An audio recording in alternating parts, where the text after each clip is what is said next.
कहानी मोटू पतलो और जादू की मिठाई।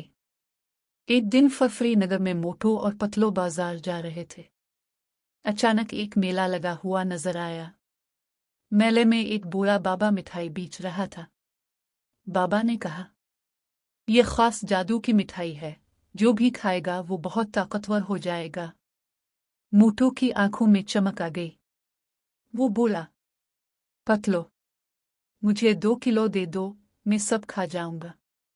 पतलो ने कहा, अरे मोटू, ज्यादा मत खाना, पिछली बार भी तुमने समोसे खाकर पूरे गांव में भागम भाग की थी।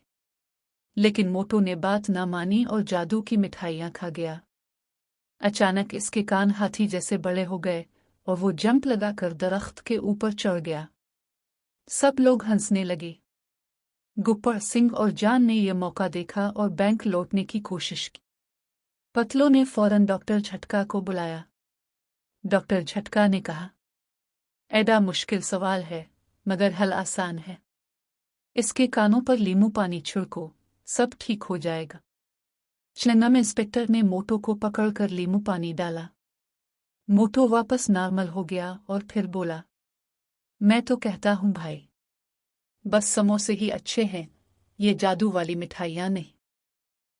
फिर मोटू और पतलो ने सबके साथ मिलकर गुप्पर सिंह और जान को पुलिस के हवाले कर दिया।